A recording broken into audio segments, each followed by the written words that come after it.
Good to see you here today. And today we are going to be talking about how we can use AI in our writing and the one mistake that you or your clients don't want to make when you're using AI to write materials.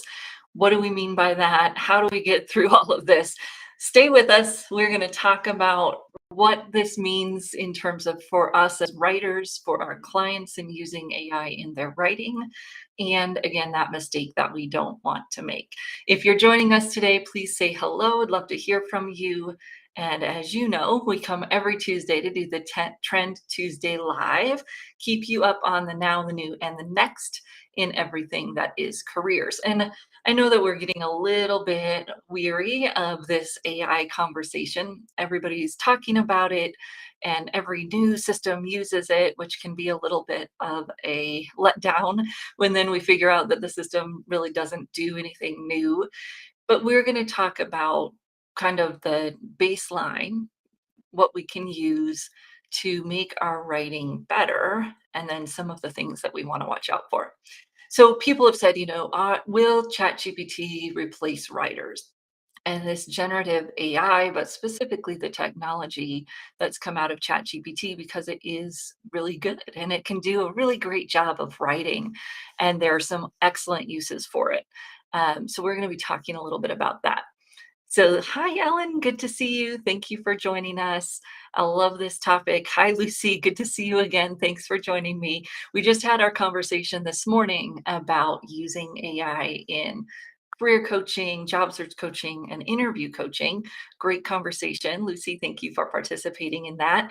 And if you missed that, you can go back and get that recording talking about coaching today and or the session next Wednesday when we're going to be talking about using AI in writing in a little bit more depth. Well, a lot more depth because we're going to spend 2 hours diving into the prompts and how to get the best stories and all of those things. But before I get too far ahead of myself, let's talk about the general idea, because not everyone is been inundated with this conversation perhaps. So let's talk about the basics. ChatGPT is a generative AI system created by a company called OpenAI, but heavily invested in by Microsoft. And we're starting to see more of a coming together of ChatGPT and Microsoft Bing because of that. They're in it together, and they are used for gathering information, right? Generative AI. They're gathering information. They're writing original text in some way, if you want to say that. They're not copying and pasting from the internet. They're writing and they're sharing information faster than ever before, and kind of a combination of everything out there that you might find on the web. And we're going to go to ChatGPT in a minute, but before we do that, that's just kind of the general idea. You ask questions, it answers them, very similar to what you would get from a Google search if then you spent the time combing through the articles and creating your own summary of them. ChatGPT does that for you. Excellent. Good to see you. Thank you for resumighty. A lot. I love it. The link. Oh, the link for the session today. If you missed it, there you go. And that's the link for, we did that session today going in depth in AI and coaching. And then we'll be doing the session on Wednesday talking about it, using it in writing, not just resumes, but profiles and everything else. So we know that there are new technologies coming about that will help people do this in a more guided way. You can use a system embedded in technologies like Teal or some of the other resume builders software. And you can also use LinkedIn's new thing that they're rolling out is that they will write your headline for you using AI. They'll write your about section for you using AI. There's nothing particularly wrong with this unless we don't do one thing. So here's the one mistake. The one mistake that you and your clients do not want to make. And I'm going to give you an example of this in here. Let's just show it to you. I'm going to give you an example of this. So I shared this in our last newsletter. What was that? Our newsletter last week. An example of an HR person showing this. Hello, so nice to have you. Thank you for joining us, Patrick. and an HR person showing this. So here's the little link to our newsletter. This is free, it's up there, it's available on our website. And this was an example that a recruiter shared, and I found it through Ed Hahn, great recruiter to follow on LinkedIn, social media in general. He shared this actually on Facebook is where I found it. But it says the person copied the answer directly from ChatGPT. I'll try to make this a little bit bigger. So they copied their interview, written interview question straight from ChatGPT. Why are you interested in joining a startup like Clio? And then it says, as an AI language model, which will happen when you ask ChatGPT some questions, it will say, I don't have preferences, but I can provide a sample answer. And then it goes through and it does that. And what the person did is just copy and paste from ChatGPT into the online interview form, and pretty obvious for the recruiter. Now, there's a study in this resume or in this newsletter. It's further down here, AI content, a deal breaker. And although the article's headline says that, it's a deal breaker, the article says about 33% of HR people consider it a deal breaker. So not a huge percentage, but how do we know what 33% care about it? And I don't know if Dan is watching, but Dan Roth at our symposium, he said that he wouldn't care if people are using AI in their work. If you are a recruiter or you hire, I'd love to hear you drop it in the chat. What do you think? Would you care if you knew someone wrote their resume or their cover letter using AI? Would you care or not? Drop that in the chat. I'd love to know, yes or no, would you care if someone's using AI to write their materials?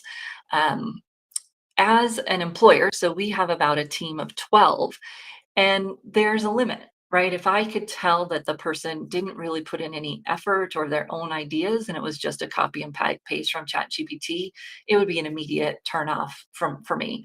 And now, if it was maybe partially AI generated, and there are AI content checkers that will tell you what percentage of this is AI generated. And if it was just a portion of it, it wouldn't matter as much. But if I could tell that it was just straight from ChatGPT, it would bother me. I probably wouldn't hire that person, because whatever they're sharing then is not necessarily their accomplishments, not necessarily their stories. And I want to know what people actually did before I pay them to do things for me, right? So I can see why employers might be bothered by it. And it kind of depends on the extent to which you might use those technologies. Most of our clients probably aren't copying and pasting the whole thing with that, part at the beginning that really hits it home that they were copied it. But if they're copying and pasting generic content from ChatGPT, it's going to be obvious, and it's going to have pretty much the same impact. And so we've got to understand how to use these technologies in a way that helps our client and doesn't hurt them, because that it doesn't make any sense for them to use the tool in a way that would hurt them. Now, that doesn't mean that they can't use it or that it can't be helpful. There's a lot of different ways that it could be helpful, but it does mean we want to be thoughtful about how we use the technology. So if you're using AI to help people write, drop that in the chat too. I'd love to know who's on here that's maybe using it to write in some way. And then I know I don't see all of your comments, so I'll go back later and see if any of you thought you would care if you were an HR manager if people were using the tools. So let's jump over and just go to ChatGPT and think about how we might use these materials in a little bit different way. And so the idea behind this, there's a few different things that we'll be sharing today, and then we'll be going deeper again, as I said, in next Wednesday's session. But this is, let me see if I can find it here. Okay. So this is going to pop up the thing we were doing for our interview class today.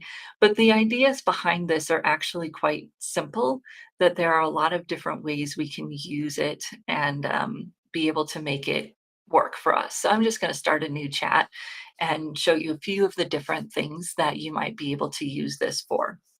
This is the free version. I like to do my demos in the free version because if you are just getting started with this tool, I highly recommend that you start with the free version. See how much you use it, see what you might be using it for. There are definitely some places where ChatGPT 4, the paid version, is a better option for writing, although it still can't write your client's resume. If you give it good input, you can get better output. So you've maybe have seen this before, but if you just ask it to write a sales resume, it will do that for you. And it almost does the same thing every single time where it will write the sales resume. Um, Actually, it's gotten smarter. So these are just some of the things that we want to know about and work with, right? It's going to use those overused phrases that we all hate. Even recruiters hate them. And the reason that it's going to use those is because they're commonly found online. And that's what it's pulling from, right? It's pulling from publicly available online content. And so it's going to use those overused phrases because that's how it gets its content. And so when we think about this, we think, okay, what could our client use from this? One, they could use the example of the bullet points to figure out how have they done something similar. And you'll notice that these bullet points don't lead with the result, which we would recommend. You can ask ChatGPT to do that. You can help it do that better. It does a good job of using, the past tense verbs and active verbs, a long list here that we could wouldn't want to do that long of a list on a resume, but it's there. Then of course it always does some of the basic things like putting skills at the bottom. And most of the time in a modern resume, we're putting the core competencies or those types of things at the top. And then it does some outdated things like references upon request, and an objective. We know we want a modern headline and some of those things. But if our job seeker is not aware, they might just be kind of copying and pasting this into their resume, and it may or may not hurt them, right? It's keyword optimized, but it could make them look outdated, especially if they're an older job seeker already. That could be problematic and definitely just wastes a lot of space that they don't need to waste with that objective and the skills and such. So we're thinking about, yes, we can get a starting point, but is that something that we want? For our clients, it might be fine. For us as resume writers, it's not really that great, right? So, as a professional resume writer, the way that I would use this is to guide my questions. We have lists of questions on the resume writing website. And now I think in some ways those are obsolete because we can come into a system like this and we can see the types of questions that could be asked or the example bullet points that we could use. And it's another data point. The questions on the Resume Writing Academy website are also a data point, but it does a good job of showing the client, like, this is what we're aiming for. This is the goal. This is what we want it to sound like. But now, of course, we need your content to fill it in. I always say that a resume can't write a resume. That ChatGPT can write a resume, but it can't write your resume. It doesn't know what your stories are. And that's the fear for clients, is that they'll copy these directly into their resume and not think about it. And then you get into the interview and they ask, tell me about when you built that strong client base. And if they didn't pay attention and that's not actually something they've done, now they're going to stumble and struggle with speaking to that point.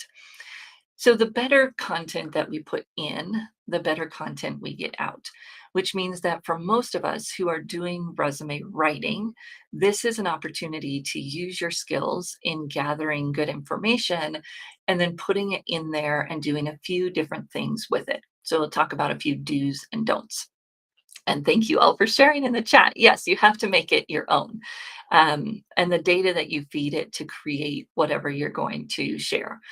So asking your clients the questions and putting the content from their answers in there. If they had, some data in their old resume, you could put that in there and ask that to rework it. But it can't write your accomplishments. And that's what our clients struggle with the most, anyways. So we can help them figure out what accomplishments they have. And then ChatGPT could write it into stronger statements if we as writers find that helpful. Now I'm talking professional writers here, not the client side. The other thing that it can do is it can take big text and boil it down to smaller text. Then, of course, we have to check and make sure it captured the essence.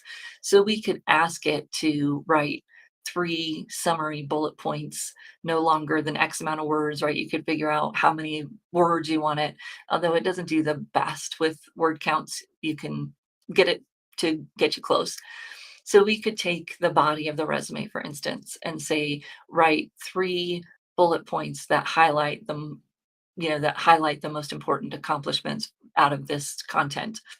And it might be able to do that. If you give it a job title, you give it keywords, you give it some kind of goal, it will get even better at doing those things. You could ask it to write a resume into a LinkedIn profile. And that's fine as long as you give it some uh, parameters.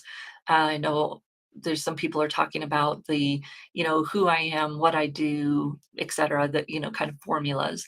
The challenge with giving it resume content and asking it to write LinkedIn content is that it will not have that voice that we want from LinkedIn. It won't be as good as storytelling as we want it, maybe want it to be. So I would take that resume, but then add in the answers to who am I, what do I do, etc. And we've got forms and questions and all kinds of things that we ask, right? So you could put in the resume and a few answers to those types of questions in the more conversational, storied tone and have it put them together to create that LinkedIn profile. Now you'll get the keyword balance from the resume with the conversational tone from the answers to some of those questions and have maybe the best of both worlds. Still going to have to edit it, still doing some of that, but you'll get a more interesting about section than you would get just putting in the resume and asking it to write that. So you think about it as summarizing text, as giving you direction through questions and those types of things. And then the last thing I'll say is finding gaps. I would not ask ChatGPT to optimize your content based on a job description. Why?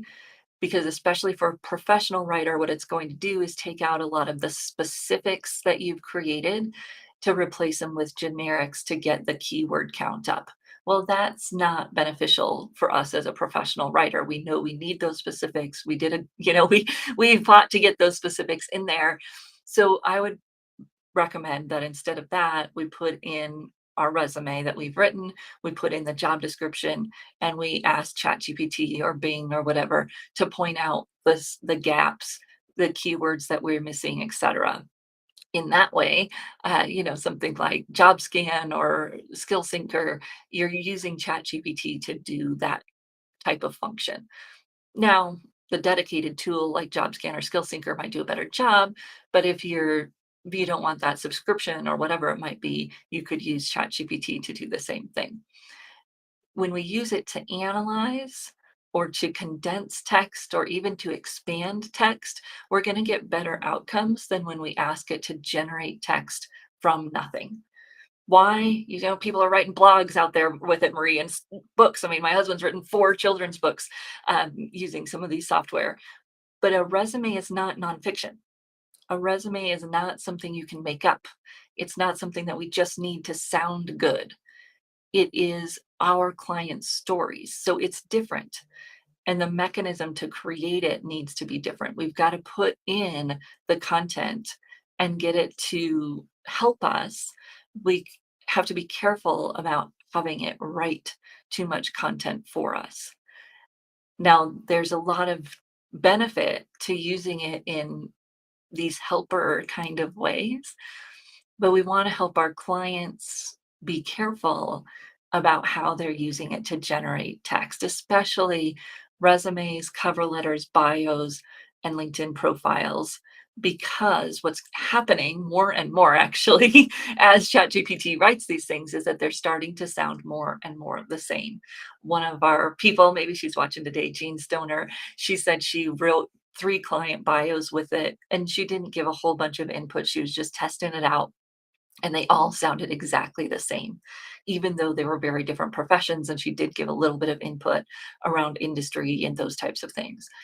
we know that it does that. We know that if you ask it to write a sales resume, it'll write the same one over and over again. I could go 3 months ago when I did that same demo and it wrote the same exact content. So we want to be careful about that. We have to give it inputs to get the right outputs, and our clients don't know that. We as professional writers probably do, but we might be missing out on the other ways it could help us because we know it's producing this generic content.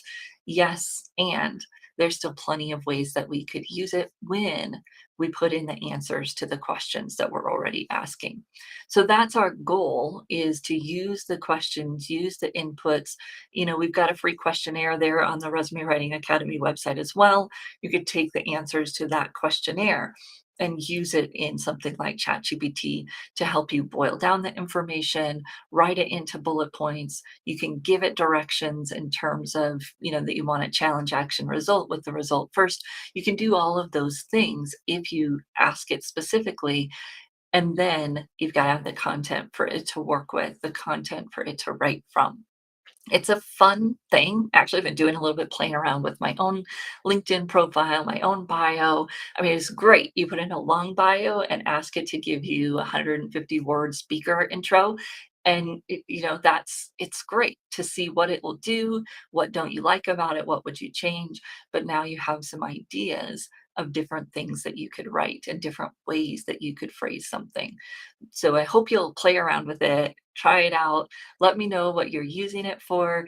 And if you want to join us for that session next Wednesday, we'll look at some of the actual outputs from these processes of putting in the answers of questions, etc., and getting more on the output that is helpful and could be something that even a professional writer uses to get ideas, find different ways to phrase things, and improve your process, make you more efficient, as well as improve your output.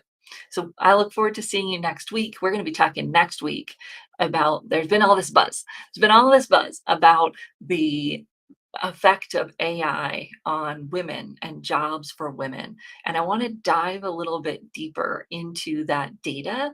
And I'd love to hear your thoughts on that as well. So that's what we're going to be doing next Tuesday when we join you to talk about the new and the next in careers. Thank you, everyone. We'll see you next week.